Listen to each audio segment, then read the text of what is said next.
Hello, everyone. I'd like to welcome you all to the joint U.S. Fish and Wildlife Service and NOAA Fisheries Public Informational Meeting and Hearing focused on the proposed terrestrial and marine critical habitat designations for the green sea turtle in the central North Pacific within and surrounding the Hawaiian Archipelago. We're going to give folks a few minutes here to join the meeting, and then we'll begin the PowerPoint presentation shortly, so please stay tuned.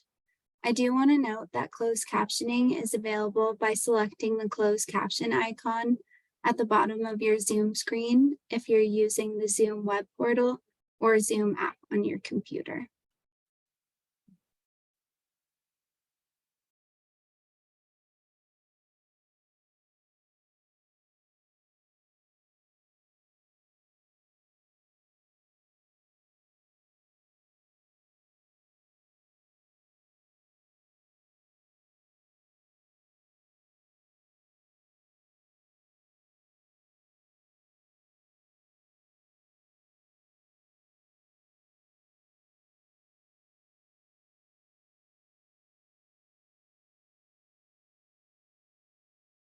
Welcome everyone to tonight's meeting. My name is Megan Stone with Environmental Management and Planning Solutions, Inc., a contractor for the service, and I'm going to be your meeting facilitator tonight. We're going to give folks a few more minutes here to join the meeting, so please stay tuned and we will start the presentation shortly. Again, I do want to note that closed captioning is available by selecting the closed caption icon at the bottom of your Zoom screen if you're using the Zoom app or Zoom web portal on your computer.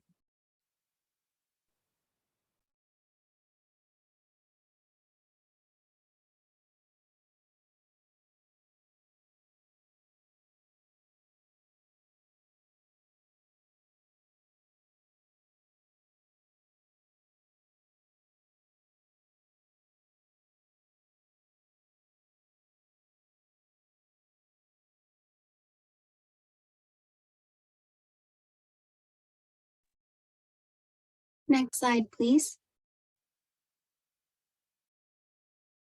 Again, welcome everyone to tonight's meeting. My name is Megan Stone, and we'd like to welcome you to the joint U.S. Fish and Wildlife Service and NOAA Fisheries Public Informational Meeting and Hearing focused on the proposed terrestrial and marine critical habitat designations for the green sea turtle in the central North Pacific within and surrounding the Hawaiian Archipelago.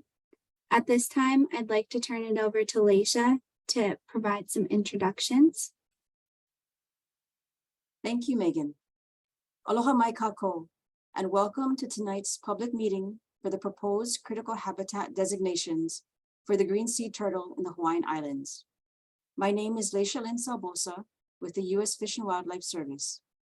Tonight's meeting is jointly hosted by the U.S. Fish and Wildlife Service and NOAA Fisheries because we have shared jurisdiction for the recovery and conservation of threatened and endangered sea turtles. We lead the conservation and recovery of sea turtles on nesting beaches, and NOAA Fisheries has the lead for the conservation and recovery of these animals in the marine environment. At this time, I'd like to introduce to you the rest of the Fish and Wildlife Service team here tonight. We have Heidi Crowell, Species Assessment Team Project Manager, Jordan Akiyama, Public Affairs Specialist, Joy Browning, Fish and Wildlife Biologist, and Keelan Barcina, Fish and Wildlife Biologist. Thank you all for joining us tonight. Now, I would like to turn it over to Dawn Golden, NOAA Fisheries Assistant Regional Administrator, for her opening remarks. Aloha, and welcome to the public hearing for proposed critical habitat for green sea turtles in Hawaii. My name is Dawn Golden, and I am with NOAA Fisheries Pacific Islands Regional Office in Honolulu, where I'm the Chief of the Protected Resources Division. First, I want to thank you all so much for taking time out of your busy lives to join us here this evening. We really appreciate your interest and welcome your input into this process.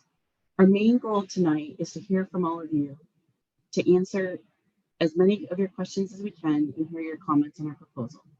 To get us started, I'd like to introduce my colleagues and staff that will be on our panel tonight. Jenny Schultz, who is a lead biologist on the proposed marine green turtle critical habitat designation from NOAA Fisheries Headquarters.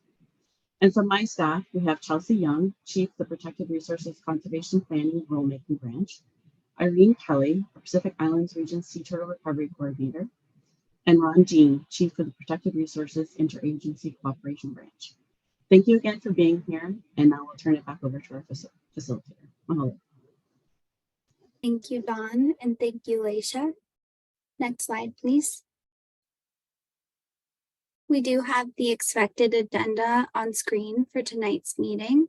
We'll go over ground rules, then have an information presentation, which should last around 45 minutes. We'll then have a 15-minute question and answer session, followed by a 60-minute public comment session. The meeting will then end at 8 p.m. Hawaii time. Before we get started with the presentation, I'm going to go over some ground rules for the meeting. First, this meeting is being recorded as part of the project record, and a recording will be posted to the U.S. Fish and Wildlife Service website. Second, your microphones and videos will be turned off for the duration of the meeting tonight. You will only be unmuted if and when I unmute you during the question and answer session if you are a phone caller, or during the verbal public comment portion of the meeting if you're commenting. Questions will be addressed during the question and answer session after the PowerPoint presentations. We will do our best to address the questions in the order they come in to allow everyone an opportunity to voice their questions. Instructions for how to submit questions electronically during the session will be provided after the service's presentation, but we encourage anyone to submit questions throughout these presentations. We will allow those joining by computer to submit questions electronically, and those joining by phone to submit questions verbally, as they do not have access to the chat feature to submit questions electronically. We do ask that you keep any questions related to the scope of the presentation. After the question and answer session, we will then move on to the virtual public hearing portion of the meeting, during which we will accept verbal public comments from participants who have joined tonight's meeting. If you registered before the start time of tonight's meeting and indicated that you may want to offer a verbal public comment tonight, you are on our list of pre-registered commenters and will be called on during the public comment portion. If you registered after the meeting started, we will do our best to reserve time for you to have an opportunity to offer your verbal public comment tonight. If we have time remaining after that, we will then open up the meeting and have a verbal public comment portion and allow anyone who would like to offer a verbal public comment tonight the opportunity to do so, regardless of whether you selected yes or no to commenting when you registered for today's meeting. If you do not get the opportunity to offer your verbal public comment tonight, written public comments can be submitted electronically at regulations.gov or via hard copy. Both the website and mailing addresses will be given during this evening's presentation and are available in the chat. The comment period will be open through October 2023, and we'll give more information on that later. And finally, if you experience any technical issues with Zoom, please use the chat box to message hosts and panelists, and a member of our team will reach out to you. Next slide, please. As we mentioned earlier, this evening we'll have both the service and NOAA provide presentations. At any point during these presentations, you may chat us questions. Questions will be logged and responses will be provided during the question and answer portion of the meeting that will begin after the presentations. With that, I'll turn it over to Laisha Lynn Sobosa, and she's going to lead us through the Fish and Wildlife Services PowerPoint presentation. Next slide, please. Thank you. Thank you so much, Megan. Again, my name is Laisha Lynn Sobosa with the U.S. Fish and Wildlife Service. Before I begin my presentation, I wanted to take a short moment to acknowledge the devastating situation facing our Lahaina community on Maui and other areas ravaged by recent fires, and take a moment to send our aloha to these areas. Thank you. Tonight, I'll be providing an overview of the proposed terrestrial critical habitat for honu in the Hawaiian Islands. Next slide, please.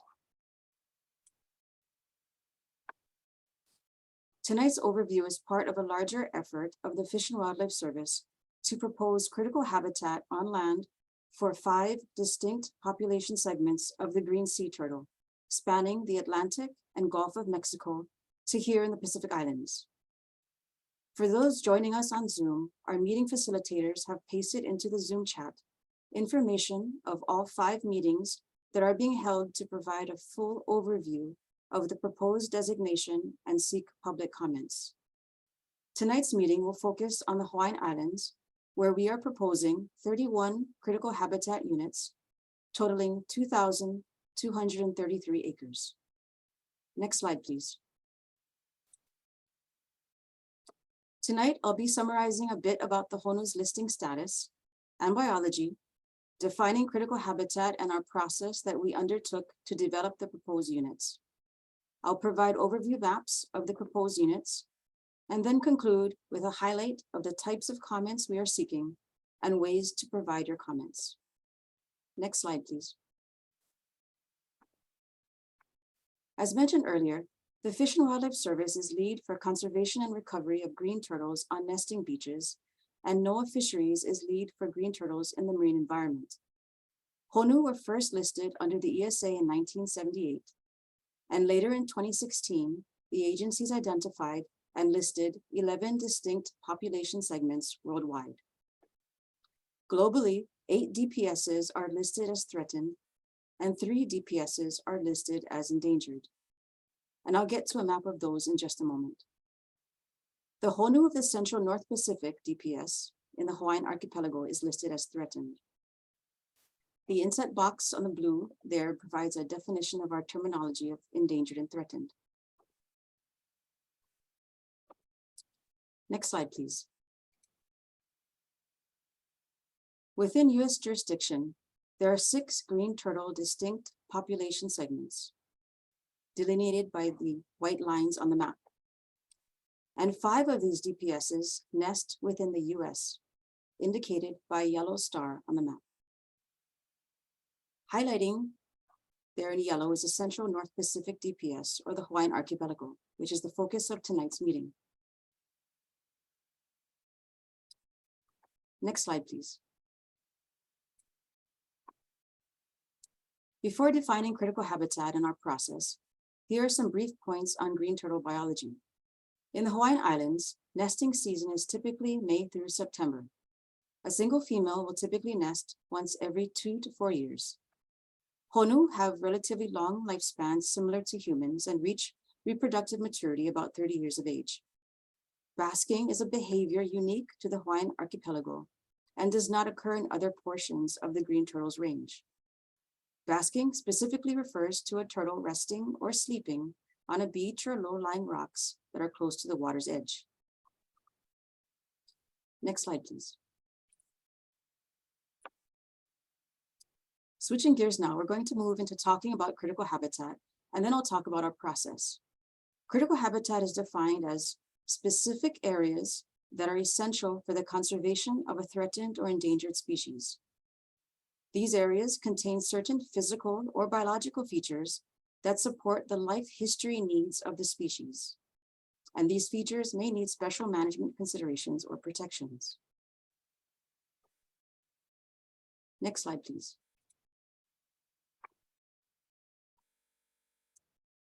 The listing of the green turtle DPS, or distinct population segment, in 2016 triggered the ESA requirement to propose critical habitat to the maximum extent prudent and determinable within 1 year. Next slide, please. The regulatory significance of critical habitat is that federal agencies must consult on their actions that may affect critical habitat to ensure that such actions do not destroy or adversely modify critical habitat. In doing so, critical habitat helps to guide cooperation within the federal government. The proposed and final designation will not impose a regulatory requirement on most people. If a person or private entity is not funded or permitted by a federal agency, then critical habitat will not affect them. A critical habitat designation does not create reserves or protected areas. Likewise, a critical habitat designation does not restrict further development. It is a reminder to federal agencies of their responsibility to protect the important characteristics of these areas when implementing a federally funded activity. Next slide, please. Our Fish and Wildlife Service process, for developing terrestrial critical habitat units can be broken down into 3 general steps listed here on the screen. To determine the most important areas, we first identified nesting beaches, which are areas from the mean high water line to a beach's deepest extent inland. Terrestrial habitats include some vegetation where present, because turtles frequently encounter and nest within it. We consider dry and wet sands leading back to the ocean to support hatchling transit to the sea, in addition to allowing for post-nesting and basking turtles to return to the ocean. When drawing boundary lines, we relied heavily on species expert knowledge of the most important nesting beaches, as well as feedback from reports and inquiries. In the absence of available nesting surveys in some of the Pacific areas, where nesting is geographically widespread at low levels of abundance, mostly in remote, low-lying oceanic atolls, beaches were selected using the best available nesting records over a 15-year period between 2005 to 2020. Next slide, please. We identify the following physical or biological features for nesting and basking. The PBFs are focused on sand characteristics in the terrestrial areas where nesting, incubation, hatching, hatchling emergence, beach transit, and basking activities occur. The types of beach characteristics that green turtles need are extra-tidal or dry sandy beaches from the mean high water line to inland areas of the beach. These areas must include relatively unimpeded wet and dry sand near shore or near shore access areas from the ocean to the beach for nesting females and from the beach to the ocean for both post-nesting females and hatchlings. Some drier sand areas are also necessary above the mean high water line to avoid being inundated frequently by high tides, typically extending inland to the toe of the secondary dune if present, or developed structures. Sufficient darkness was also considered because it is important to turtles. Basking areas in the Hawaiian Islands can be natural and artificial coastlines of gradually sloping beaches, sand spits, and low shelving reef rocks with relatively unimpeded access. Next slide, please. We then considered sea level rise such that the areas proposed as critical habitat are not locations that are currently inundated or likely to become inundated within the immediate future, as compared to areas that may be underwater decades from now. All of our proposed critical habitat areas are considered occupied at the time of listing, meaning these proposed areas are currently used by Honu for nesting or basking. Next slide, please. And that's a good segue into our maps of the areas proposed as critical habitat in the Hawaiian Islands. This is an overview map of the Hawaiian Archipelago. Inset boxes show the proposed critical habitat areas in yellow within the northwestern Hawaiian Islands. Here we have Holaniku starting at the up top and the left, or Curie Atoll, Ku'ahelani or Midway Atoll, Manavai or Pearl and Hermes Atoll, Kaupo or Lindziaski Island, Kamole or Laysan Island, and finally, at the bottom right, Lalo or French Frigate Shoals within the northwestern Hawaiian Islands or Papahanaumokuakea Marine National Monument. Again, the areas highlighted in yellow here show the proposed terrestrial critical habitat areas for the green sea turtle. Next slide, please. Moving into the main Hawaiian Islands, here we have the islands of Kauai, Oahu, Molokai, and Lanai. Again, the proposed critical habitat nesting areas for the green sea turtle are shown in yellow. Next slide, please.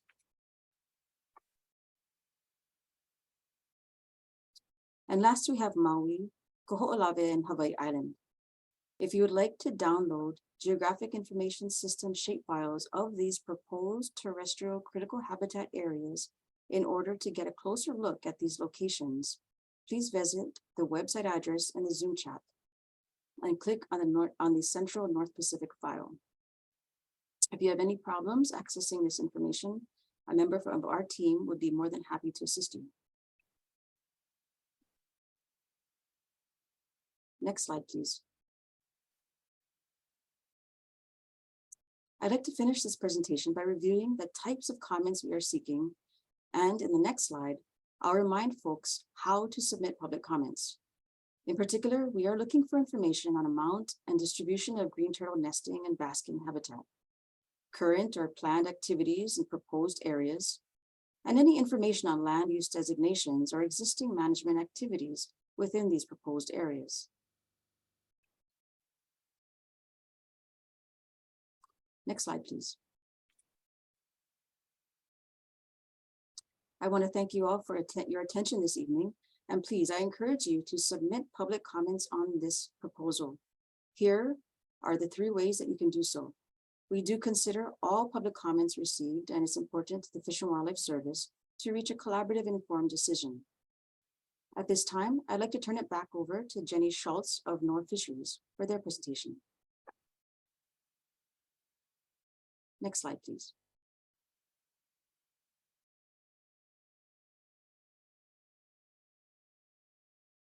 And you can go ahead and advance it to the next slide. Thank you. Thank you, Leisha. Hi, everyone. My name is Jenny Schultz, and I'm here to speak on behalf of NOAA Fisheries. So NOAA Fisheries is proposing to designate marine critical habitat for the North Pacific DPS of green sea turtles, or HONA. We began our process by looking at the range of the DPS, which is shown here in the gray line. We then looked at the portion of the range that occurs within the U.S. EEZ or U.S. waters, and that is shown here in purple lines. It's the circle around the Hawaiian Archipelago. Next slide, please. We then asked what marine features are essential to the conservation of this DPS. Oh, you can go back 1 slide.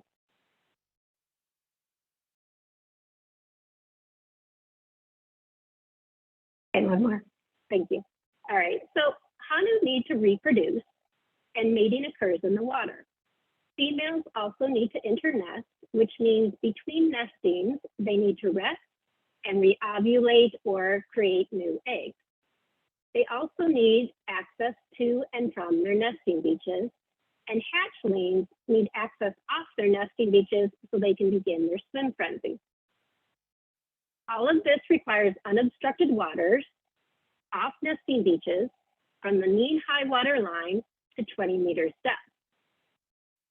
Hanu also need to rest and eat. Juveniles, subadults, and adults forage on seagrass, macroalgae, and invertebrates. After eating, they rest and digest, and they do so either using the basking beaches that Leisha talked about, or in underwater refugia.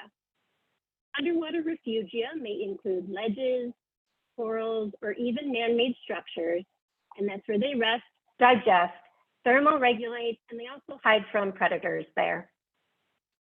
And foraging and resting requires sufficient benthic foraging and resting habitat, which also occurs from the mean high water line to 20 meters depth. Next slide, please.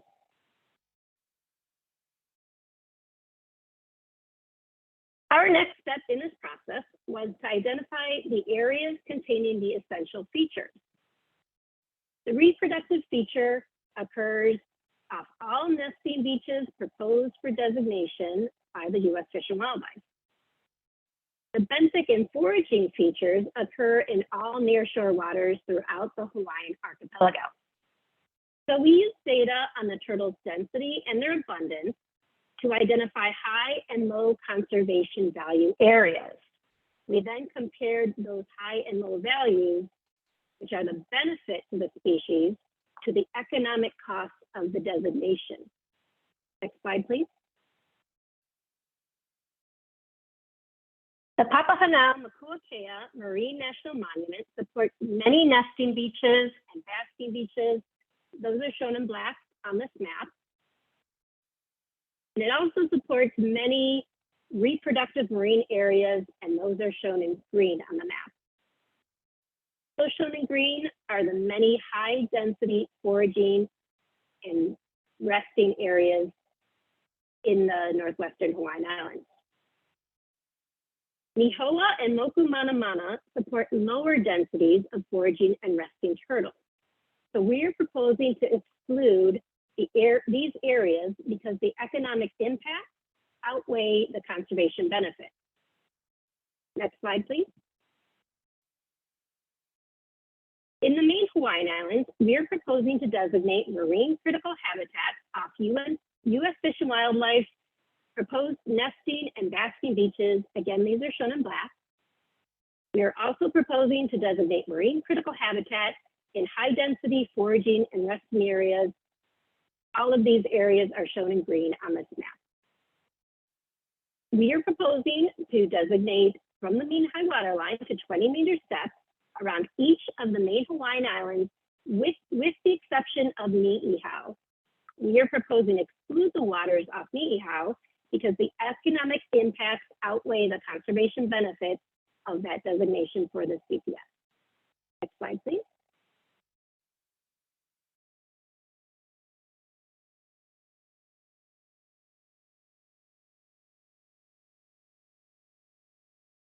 So what does all of this proposed marine critical habitat mean to you? Well, critical habitat, as Laisha said, is not a closed area. You can still use these areas to fish, swim, boat, surf, or dive. Critical habitat creates a regulatory requirement for federal agencies to ensure that the activities they permit, fund, or carry out is not likely to destroy or adversely modify critical habitat.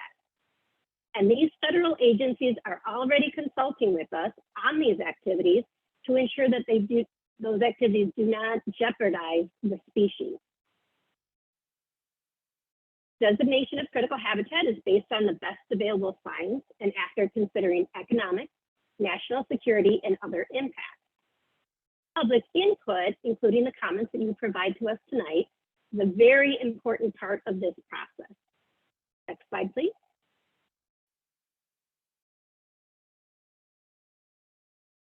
So here is the timeline for that process.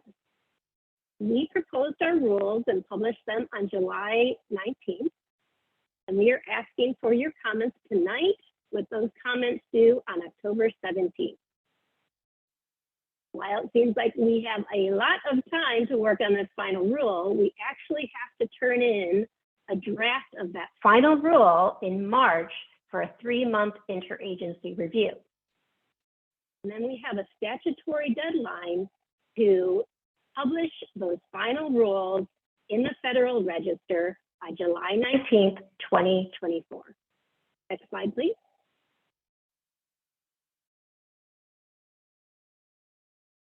So we encourage you to submit your comments by October 17th.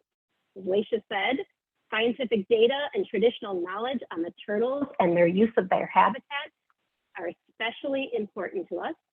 You can submit your comments here at this hearing tonight. You can submit your comments by mail to these addresses, which are also provided on our website. And you can also submit your comments online via regulations.gov. Next slide, please. And Megan, I'm going to turn it over to you. Thank you, Jenny, and thank you, Laisha, for those presentations. We are now going to begin the Q&A portion of this meeting. This Q&A portion will last approximately 15 minutes. As a reminder, the intent of this Q&A session is to answer questions related to the affected species, general proposed critical habitat, or the rulemaking process. We ask that you keep any questions related to the presentation. We will do our best to answer questions in the order they are received. I'll first go over instructions for how to submit a question using the chat function if you're using the Zoom web platform or Zoom app. Next slide, please. At this time, if you have a question and you are using the Zoom web platform or Zoom app, please go ahead and click on the chat icon at the bottom of your Zoom screen. If you hover your mouse over the bottom of your Zoom screen, the chat icon should appear. You may need to exit your full screen view in Zoom to see the chat icon. I've included a graphic on the screen of where you can find the icon. You can then type your question in the chat box and please send it to hosts and panelists. I'll then read the question aloud for all participants to hear, and a US FWS or NOAA staff member will respond to your question aloud. We will try and do our best to answer questions in the order they're received. Please note there may be a pause between you asking your question and a team member answering the question. If you're calling in through the phone and you have a question, please press *9 to raise your hand to let us know you have a question. When it's your turn, I'll identify you by the last 4 digits of your phone number. I will then unmute you so that you can ask your question. Again, a team member will then respond to your question aloud. You may be muted on your end. If that is the case, we will prompt you to unmute yourself by pressing *6. And we'll go ahead and leave this slide up so people can see how to submit a question. And we'll get started with our first question in the chat, which is, will you be offering another hearing so that our Maui community will be able to attend? And we'll turn that over to Laisha. Thank you, Megan, and thank you for the question. Yes, it's very important that we provide these opportunities for public comment.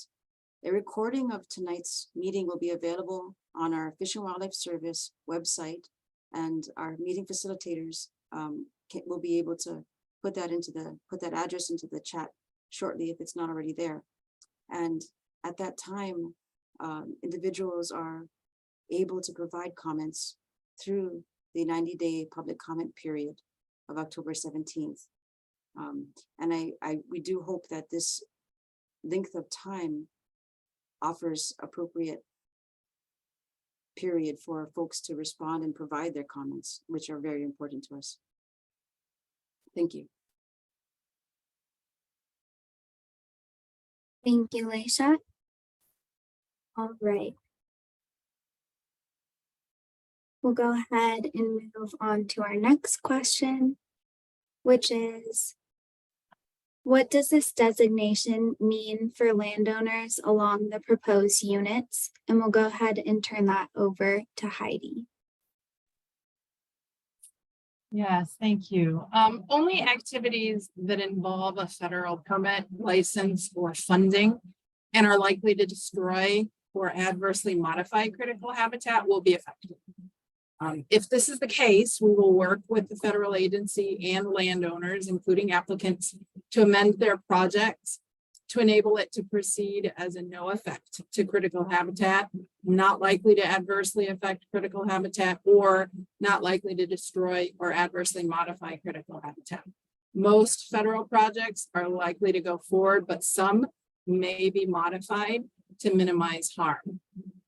Critical habitat designations primarily affect federal projects and projects that are federally funded or authorized and do not typically directly affect citizens engaged in recreational activities such as boating and fishing, recreational boating and fishing.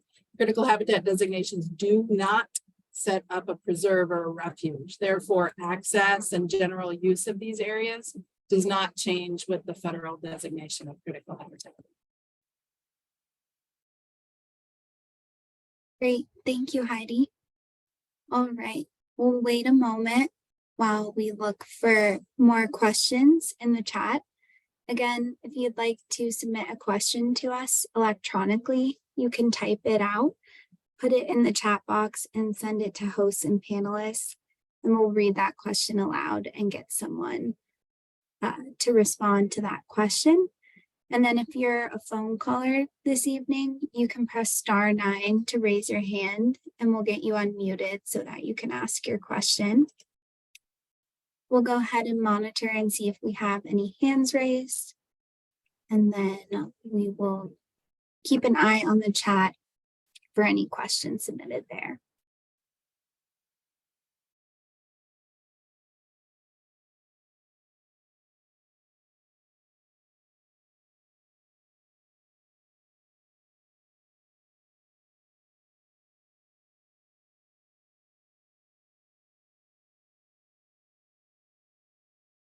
Thank you, everyone, for your patience as we wait for those questions to load in the chat.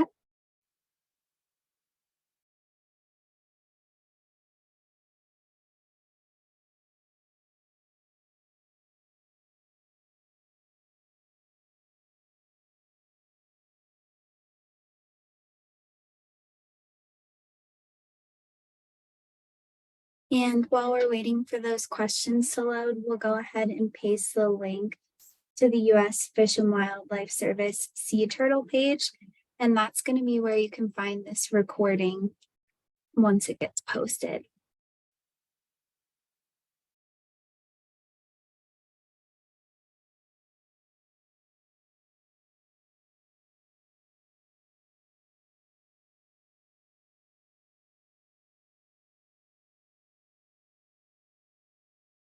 All right, we do have our first question in the chat. The question is, will CZMA determinations under 15 CFR Part 930 Subpart C be issued from both U.S. Fish and Wildlife Service and NMFS for all jurisdictions applicable to the ruling? So far, the CNMI Coastal Program received a negative determination only from NMFS and not US FWS. So we'll go ahead and turn that over to Jenny. Yes, hi, Arthur. Thank you for your question. And you're absolutely right. The Coastal Zone Management Act is a very essential part of a lot of NOAA fisheries actions. So we do a review of that, and thank you for saying yes, you received our letter. We did a thorough review, and we think we are proposing a negative determination. So we look forward to talking to you about that. And we will work with you through the next year and then come up with our final determination, and we will put that in our final rulemaking, which of course is what's going to be published July 19th, 2024. I don't want to speak on behalf of Fish and Wildlife, but I think that they are going to follow up with you on that. Thank you, Jenny. Leisha, do you have anything to add there? Yes, most certainly. We will follow up with this particular question, and we're actually working on that with several avenues and partners at this time. And because we have identified who the individuals who asked the questions within the Q&A session, someone from our team will definitely follow up with you to get a response to your question. Thank you. Thank you both. All right, our next question is, will critical habitat affect beach nourishment or erosion activities? And we'll turn that over to Heidi.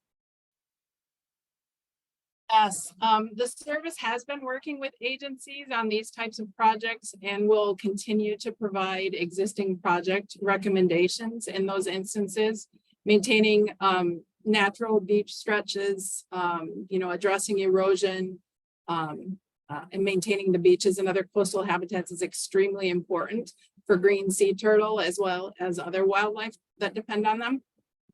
And the service is committed to working with agencies, communities, and beach landowners to use the various Endangered Species Act tools and flexibilities to support coastal resiliency. Thank you, Heidi.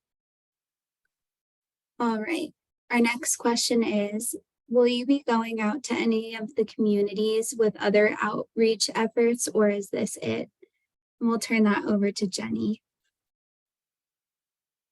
Yeah, thank you for this question. We knew that outreach would be a very important part of our going out and asking for comments. So thank you for bringing that to our attention.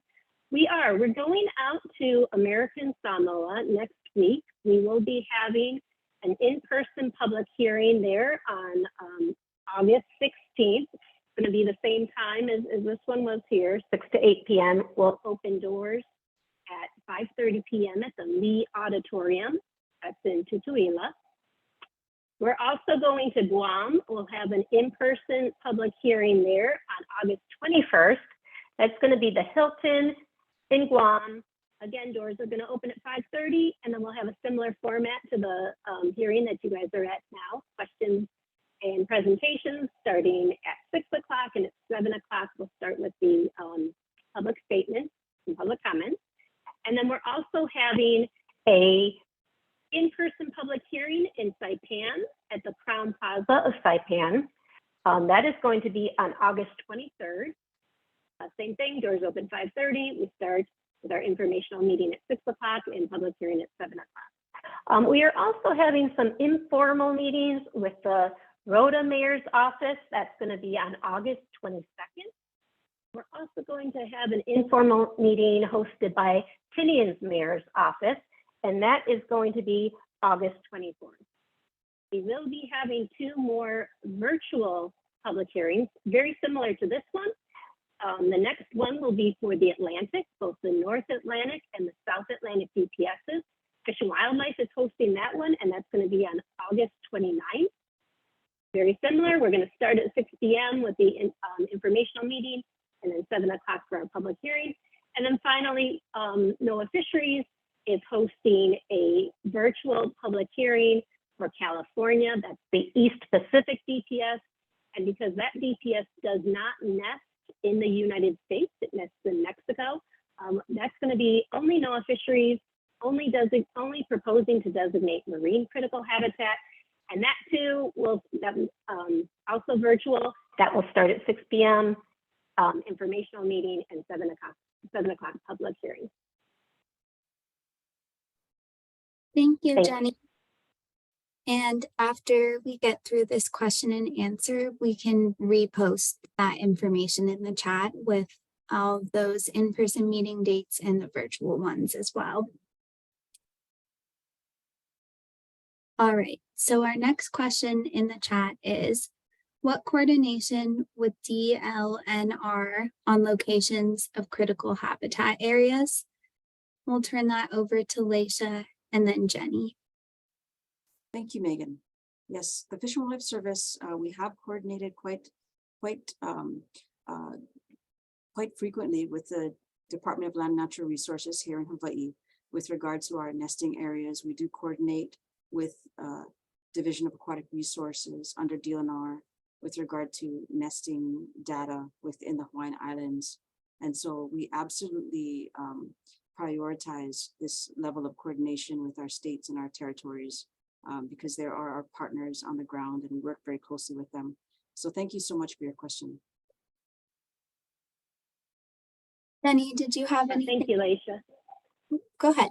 Very similar. Yep, we met with you back in 2015 when we first started talking about critical habitat. It's been a long process, I know. We had in-person meeting back then, and then we had several virtual meetings on the phone.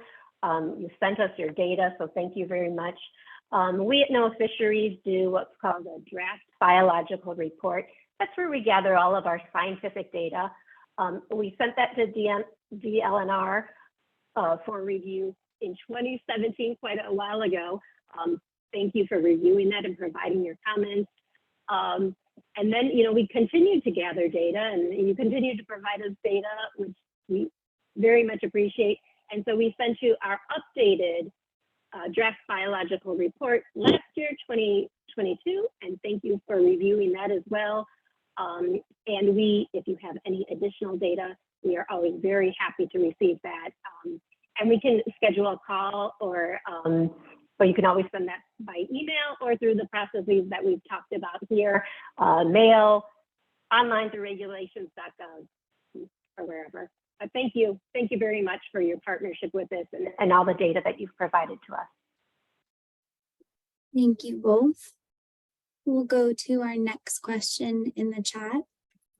Will critical habitat designation mean there will be additional support for an area such as Mauna Kea Beach, which is major concentrated foraging / basking area for HGST Haunu? Currently, we are totally dependent upon volunteers to ensure that Haunu are respected and to educate the public. And we'll turn this one over to Leisha. Thank you, Megan, and thank you for the question. Yes, one of the important aspects of critical habitat designation is that it does raise awareness amongst the public and our conservation partners with regard to where the essential areas that the species needs are, where these areas are located on the landscape. So it does raise that awareness, and it is an important educational tool. And on that front, we have had other projects, other critical habitat designations that have resulted in a pooling of partnerships so that these areas that are identified on the landscape that are important, essential to the conservation of a species and designated as critical habitat, they do receive additional support, not necessarily as part of the designation itself, but as a means of raising awareness amongst our conservation partners. And that's something that's also a side benefit, if you will, of critical habitat designation. Is there anything you'd like to add to that as well, our NOAA Fisheries partners?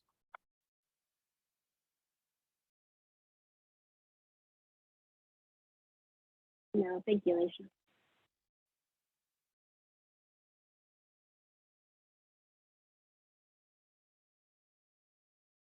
All right. If we don't have anything to add for that question, we can move on to the next one, but we're happy to revisit that at any point. All right. Our next question in the chat is, let's see here. Kupuna across our islands talk about nesting and basking sites that are not currently included in the proposed rules. How much weight is given to Indigenous science / knowledge? And we'll turn that over to Leisha again. Thank you, Megan. And thank you so much for this question. This is a really important aspect within our Department of the Interior, U.S. Fish and Wildlife Service. To be frank, the weight is equal. Different knowledge sources, different schools of thought, but the weight is equal. And it's very important for the Pacific Islands Fish and Wildlife Office that we incorporate Indigenous knowledge that our communities across the Pacific Islands hold. And it's really important, and we really invite and welcome this sharing of information so that we, the Fish and Wildlife Service, can be better informed and have the best product with regard to critical habitat designation for our very important natural and cultural resource of our green sea turtles. So yes, it is a very important and as equal to any other source of information that we would receive through the public comment process. Thank you, Leisha. We've got another question coming up for you, which is, will critical habitat designation affect driving and camping on the MHI beaches? Thank you, Megan, and thank you for this question. With regard to our proposed critical habitat areas, all of our proposed critical habitat units in the terrestrial environment, the nesting habitat, they're all, as we mentioned in the presentation, they are occupied, meaning the honua are already present. And so any restrictions that are in place for these areas with regard to nesting and basking are very much likely already in place with regard to restrictions as far as enforcement is able to reach these areas. And so we do not expect that critical habitat designation would enforce or affect and produce any additional restrictions within our driving and camping areas in the main Hawaiian Islands, because again, these areas that are proposed as critical habitat are already occupied by green sea turtles for nesting and basking. Thank you, Leisha. All right. Thank you everyone for your participation so far. We have one more question in the chat, and then we'll move on to the public hearing portion. And it looks like we got one more question in the chat in addition, so I think we probably have time for those two before moving on. Our next question in the chat is a follow-up on the community outreach question. The question is, will USFWS and NMFWS be conducting additional public community outreach meetings in Hawaii, or is it a one-shot deal in each jurisdiction? And we'll turn that over to Jenny and then see if Leisha has anything to add. Okay, so I'll speak to the in-person hearings out in the Pacific Island territories, since NOAA Fisheries is the lead on that. Yes, those are our only scheduled hearings. One in-person formal hearing at each of the territories, two informal out in Tini and Naroda as well. But we are recording each of the formal in-person hearings. So one in Tutuila, Guam, and Saipan. We will make that available on our website as well as a transcript of that. And of course, we do encourage people to use the many methods that we have to submit their comments, either through mail, online, or at one of those hearings. And then Leisha, I'm going to turn that over to you for Hawaii. Thank you so much, Jenny. Yes, and it looks like the question was specific to additional public community outreach meetings in Hawaii. And so, yes, we do have obviously this virtual public meeting here. And we do also, for the Fish and Wildlife Service, we often invite specific Native Hawaiian organizations or meetings with state agencies and partners during the 90-day public comment period as a means to further educate and provide outreach and solicit public comments from specific partners. So that is also an option, and we do schedule those as well when we receive those requests. Again, public comments and engaging with our partners during this time of public comment period is very important to the Pacific Islands Fish and Wildlife Office. Thank you. Thank you, Leisha. And again, in a moment, we will post the information about those in-person meetings in case anyone's interested. All right, our next question, our final question before we move into the comment session is, how is adverse modification to critical habitat defined? At what threshold does critical habitat impacts become adverse modification? We'll turn that over to Ron first. Yeah, so as per the regs, destruction or adverse modification means a direct or indirect alteration that appreciably diminishes the value of critical habitat as a whole for the conservation of a listed species. The important parts of that definition are appreciably diminish and the critical habitat as a whole. So an activity, in order to cause destruction or adverse modification, would need to appreciably affect the habitat or appreciably diminish the quality of the critical habitat, all of the critical habitat, in order to reach the threshold of adverse modification or destruction. So a small activity in a localized area would be unlikely to cause adverse modification or destruction, whereas a large activity such as, hypothetically, the federal government authorizing a pesticide that would destroy or affect foraging habitat throughout all of the islands would be more likely to cause adverse modification or destruction. So it's unlikely that small activities or minor activities would cause adverse modification or destruction. and any activity that may affect an element of critical habitat would undergo consultation, and we would determine that.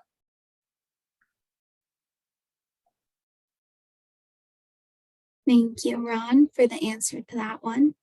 I think we do have time for one last question that we just got in the chat, and we'll still have an hour for the public hearing portion.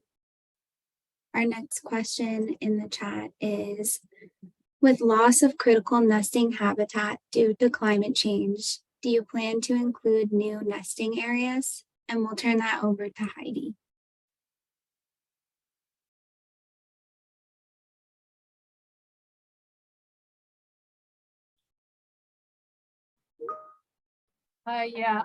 We are looking at what the impacts are currently to critical habitat. We definitely took climate change into consideration that is described in the proposed rule, but we can't necessarily guess right now where green sea turtles are going to be moving to as climate change continues to change the environment. So as we continue to monitor the species and look at conservation values into the future, we're able to get a better idea of where turtles may be moving to and potentially take additional consideration and recovery efforts, looking at those areas where the turtles may move to in the future. Thank you, Heidi, for that response. That concludes our question and answer session for tonight. So we'll go ahead and move into the public hearing portion now. Next slide, please.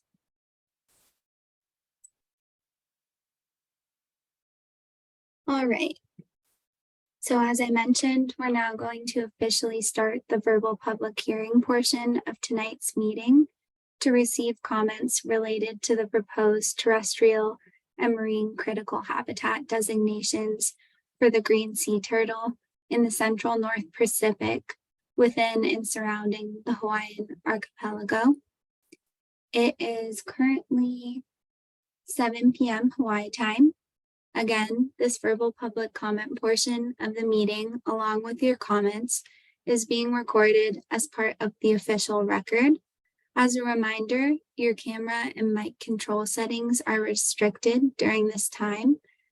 You will only be able to talk if and when you are unmuted, so please remember to speak when prompted. Next slide, please.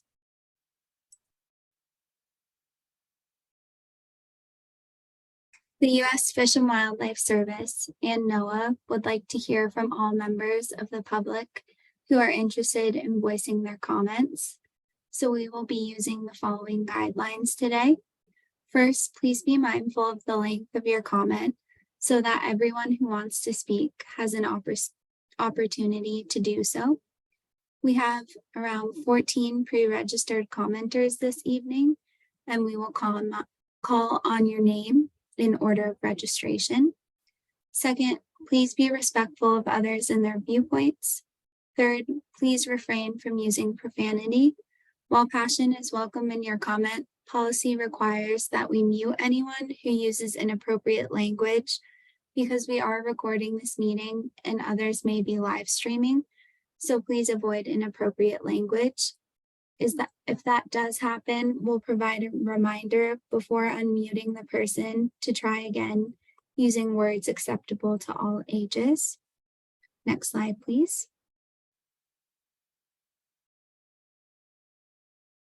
And on the screen here, we have some graphics showing you where you can access the raise hand feature. But first, we'll go back a slide. All right. Sorry about that. So I'll read through the instructions for those participants who indicated they wanted to offer a verbal public comment when they pre-registered for today's meeting. We have a list of these participants. Comments will be accepted in the order that people registered. Again, if you registered before the start time of tonight's meeting, you are on our pre-registered commenter list. If you are on this list, when it is your turn to provide your comment, we will read your name aloud from the list and display your name. You can access the raise hand feature by clicking on either the reactions icon or the participants list icon, which are both located at the bottom of your Zoom screen. If you wave your mouse back and forth across the bottom of your Zoom screen, these icons should appear. You may need to exit out of your full screen view in Zoom to see these icons. You can then select the raise hand feature located either in the reactions icon or at the bottom of your participants list. Or if you're calling in through the phone, please press *9 to access the raise hand feature. Once you have raised your hand, you will then be unmuted so that you can provide your verbal public comment. You may be double muted. If that is the case, we will prompt you to unmute yourself on your end so that we can hear you. Please spell out your first and last name for the record before providing your verbal public comment, and note if you are representing an organization or group. After you've provided your comment, we will mute you and move to our next commenter. And once we've worked our way through the pre-registered commenters list, if we have time, we'll move on to those who registered after the start time of tonight's meeting, who selected they wanted to offer a comment. And if we have time remaining after we've worked our way through those participants, we will open up the verbal public comment portion of tonight's meeting to anyone who would like to offer a comment today who has not already done so. And we would like to remind folks that you are welcome to provide comments in the Hawaiian language. So with that, we'll move on to the next screen and just give you guys a look at where you can find that raise hand feature. And then again, if you're on the phone, you can press *9 to raise your hand.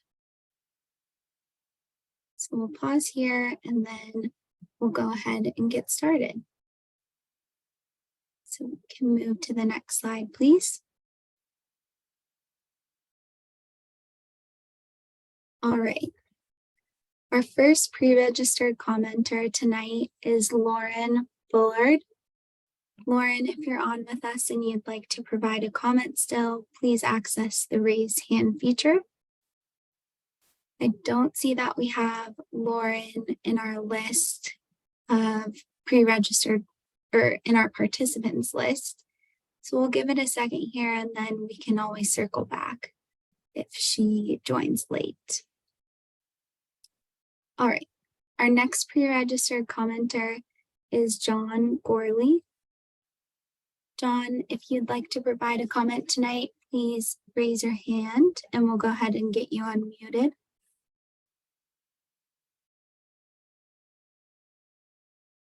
All right. I see you in our list, but no hand raised, so feel free to chat us if you'd like to provide a comment and you're having trouble accessing that raise hand feature. But if not, we'll go ahead and move on to our next pre-registered commenter, which is Evan Goldberg. I don't see Evan on our list, but we can circle back. All right. Our next pre-registered commenter is Kevin Nishimura. And Kevin, if you'd like to provide a comment, you can access the raise hand feature. You can find that button in your participants list or near the reactions icon. So we'll give it a second here.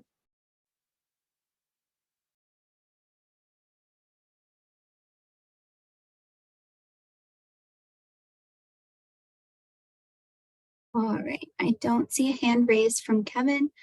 So we'll move on to our next pre-registered commenter, who is Mimi Ulrey. Mimi, if you'd like to provide a comment tonight, you can go ahead and access the raise hand feature. And we'll just give you a moment here. And if anyone is having trouble finding that raise hand feature, feel free to chat us and we can go ahead and help you out. All right. I don't see a hand raised from Mimi, So we'll go to Michael Foley. I don't see Michael in our participants list, but we'll give it a second here and then we can circle back to see if they can join later. All right.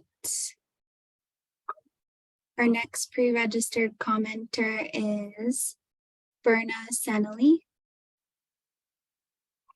Berna, if you'd like to provide a comment and you're here with us tonight, you can raise your hand. All right, I don't see Berna on our participants list this evening. So we will move to our next pre-registered commenter, who is Corey Harden.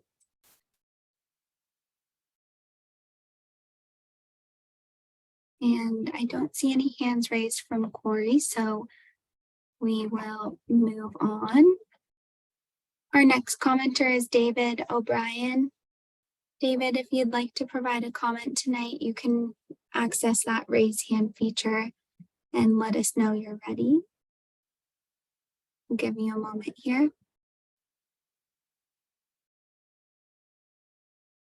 All right.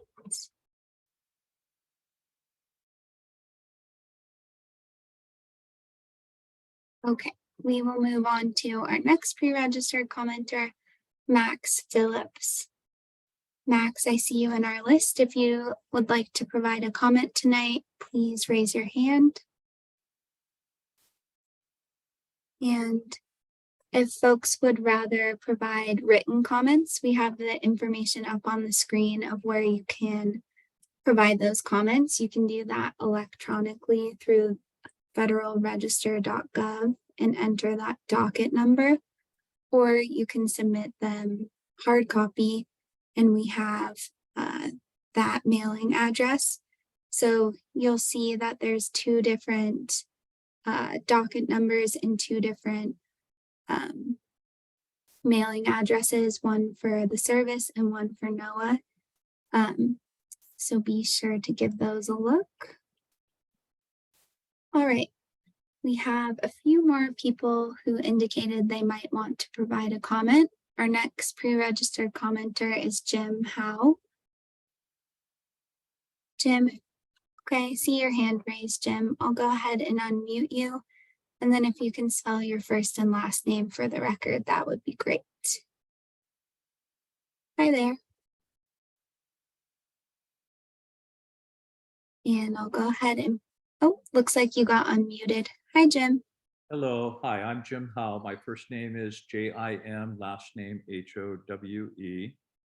And my comment, I apologize, I missed the beginning of the presentation, so I may be redundant. But my concern is how this is going to be enforced and how there's going to be, what is going to be the process to minimize user conflicts, both in the water and at the beaches, particularly on the island of Oahu, with our very heavy beach usage. And that's kind of goes to the heart of my comment and my question. I didn't see anything referencing that in any of the information that I looked through. Thank you. Thank you for your comment, Jim. We appreciate it. I'll go ahead and place you back on mute here and lower your hand. And we'll move on to our next person who indicated they might like to provide a comment, who is Lynn Bowen. I don't see we have Lynn in our participants list, but we'll give it a moment here and see if that person has a comment.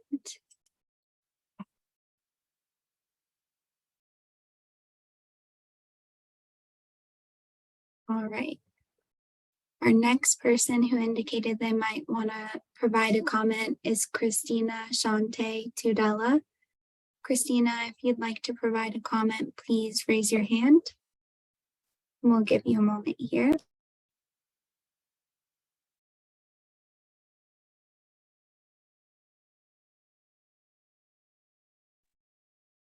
All right, I don't see that they have their hand raised.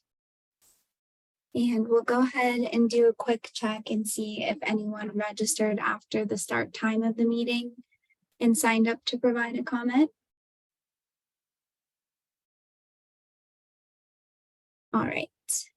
I'm not seeing anyone there, so we'll go ahead and open up the meeting. At this time, if you'd like to provide a comment, please feel free to raise your hand. All right, I see we have a hand raised from Luana Meyer. Go ahead and unmute you now. Hi there. Hello, my name is Luana Meyer, Luanna-Meyer, and I'm a resident of Oahu in Hawaii. I've been a Malama Inahona Guardian for 10 years and a Hawaii Marine Animal Response Volunteer for 2 years. That's monk seals. I have no particular expertise in marine sciences or marine biology, but I'm a professor emerita of education, and I'm completely aware of the need for understanding of the public need for outreach, that when we choose to recreate, operate commercially, or even live in the habitat of wildlife, there needs to be respect for our responsibility to the animals. The life cycle of the Hawaiian green sea turtle requires feeding limu offshore at shoreline, breeding and nesting in safe areas, underwater shoreline areas of reduced disturbance. All of this is in your very well-crafted list of guidelines for the proposal. Unrestricted corridors, you know that the Hawaiian green sea turtle travels 500 miles to the French frigate shoals to breed and nest, although they're increasingly nesting on Oahu. And those narrow migratory corridors need to be protected with dark, unobstructed waters off nesting beaches. I'm particularly concerned about the Oahu North Shore and the concentrated foraging, nesting area, resting area, basking area of Laniakea Beach, which isn't officially a beach with amenities, and yet every 15 minutes, busloads of vans and tourists are dropped off to see the Hawaiian green sea turtles.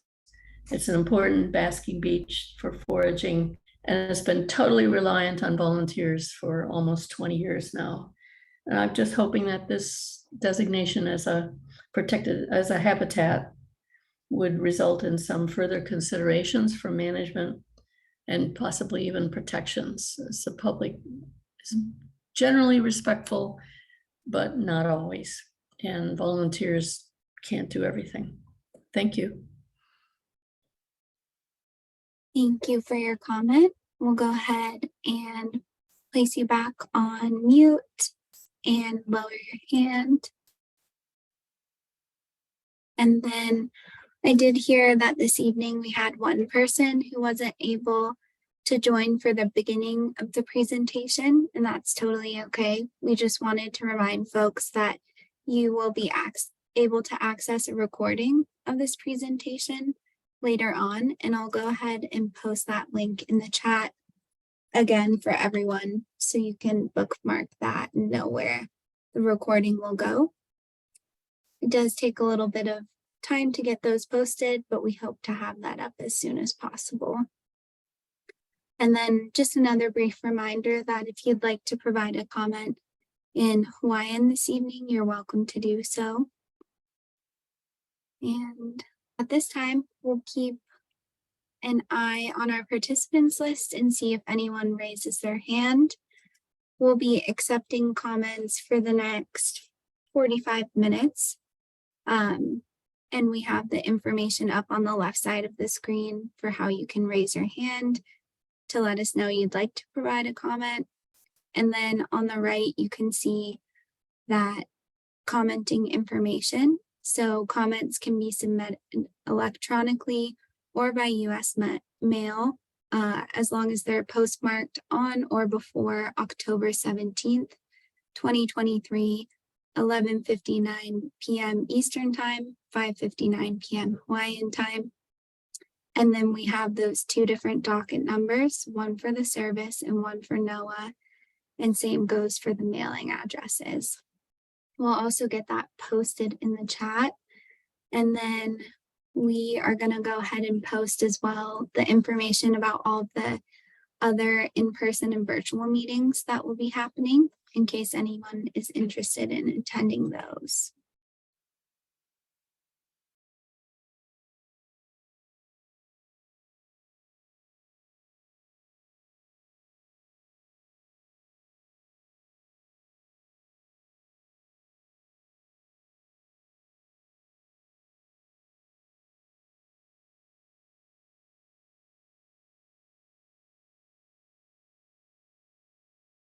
All right, looks like we have that information posted in the chat. And for anyone who missed the beginning of the presentation, we'll be having virtual and in-person meetings for specific geographic areas.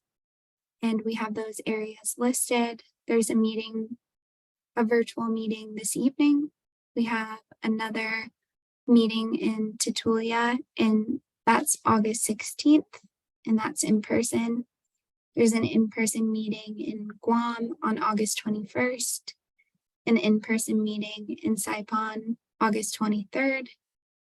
And then we have a meeting that covers Florida and Puerto Rico and the US Virgin Islands. And that's going to be a virtual meeting on August 29th.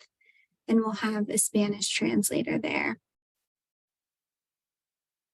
And we've also posted some links where you can just find the project websites, the NOAA project website, and then the service project website. So we'll go ahead and keep our eye on that participants list and see if anybody would like to provide a comment. We highly encourage you to provide verbal comments tonight, but we understand if you'd like to provide written comments, and we highly encourage that as well. So we look forward to hearing from everyone. Thank you.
Hello again, everyone. Just wanted to remind folks that we are still in the public hearing portion of tonight's meeting. So we'll be ready to listen to your comments until 8 p.m. Hawaii time. If anyone would like to provide a comment, we have those instructions up on the screen, and you can raise your hand to let us know you're ready.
Hello again, everyone.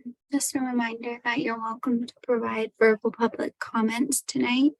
We'll be here for another 30 minutes or so, ready to accept your comments, and then we'll provide some closing remarks. Again, if you'd like to provide a comment, we have those instructions up on the screen. And then we also have information in the chat with all of the webpage information and the comment mailing addresses and docket numbers for you guys as well. Thank you.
Hello, everyone. We have about 20 minutes left in our virtual public hearing tonight. So if you would like to provide a comment, please feel free to do so. We have those instructions up on the screen, and we'll keep an eye on the attendee list and see if we have anyone new join us who might like to provide a comment, or if anyone decides they want to comment, we will check for those raised hands and then get you unmuted. Thank you.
All right, everyone. Looks like we have a little bit of time left until our public hearing portion ends at 8 p.m. Hawaii time. So if anyone has any last minute comments they'd like to provide, please access that raise hand feature. And then after that, we will move into some closing remarks.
All right, everyone, we've reached the conclusion of our public hearing this evening.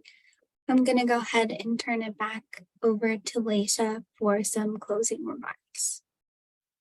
Thank you so much, Megan, and the rest of the EPSI team. We really appreciate it. And thank you to everyone who joined us this evening. Thank you for sharing your space, time, and energy. We look forward to receiving your continued public comments through October 17th. And on behalf of the U.S. Fish and Wildlife Service and NOAA Fisheries, we really want to thank you again. And please be safe. Aloha.